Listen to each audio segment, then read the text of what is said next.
अब इसके बाद अगला सवाल हमारे पास है नैन्सी जी का और इन्होंने पूछा है कि अगर बाज़ार में 24,150 का लेवल नोट करके रख लिया इन्होंने जो हमने शुरुआती बातचीत की थी।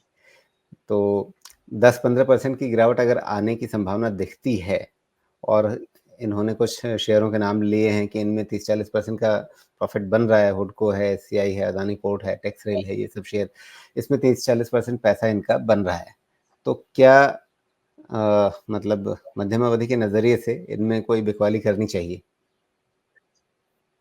देखिए, पहली चीज़ नैन्सी, मैंने ऐसा नहीं कहा कि 24,150 के नीचे 10-15% का करेक्शन आ जाएगा। मैंने जो आपको डेफ़िनिशन बताया, जिस तरह से मैं देखता हूँ कि रनिंग करेक्शन इंडेक्स में 5 से 7% का, मिड कैप में 10 से 15% का और स्मॉल कैप में 15 से 20% का। कभी भी डीप रनिंग करेक्शन जो डीएमए का रिविज़िट होता है, जो इनको कराता है। लेकिन मैं जिस तरह से काम करता हूँ, मेरे लिए अपॉर्च्युनिटी होता है, बिकॉज़ मैं चलते बाज़ार में बहुत ज़्यादा छेड़-छाड़, कूद-फान नहीं करता हूँ। जो स्टॉक्स आपने नाम दिए हैं, ये ट्रेडिंग स्टॉक्स हैं। ये मीडियम लॉन्ग टर्म इन्वेस्टमेंट के लिए इस लेवल पे तो नहीं बनते हैं। तो ट्रेडिंग स्टॉक में 30-40% का प्रॉफ़िट अच्छा माना जाता है। बाकी बुक नहीं करना, करना वो आपका इंडिविजुअल डिसीज़न होना चाहिए, कितना लेना है, नहीं लेना है।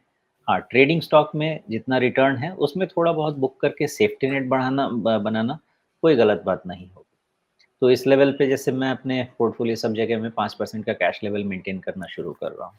तो मैं पोर्टफ़ोलियो लेवल पे बात कर सकता हूँ। इंडिविजुअल स्टॉक लेवल पे जैसा उसका सिनेरियो, वैसा रिएक्शन आपका होना चाहिए।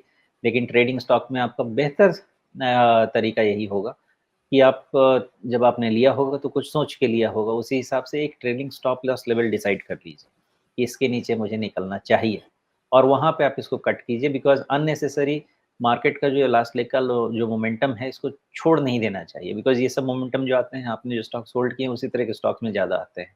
तो हो सकता है उसमें थोड़ी और भी क्रीम बची हुई हो।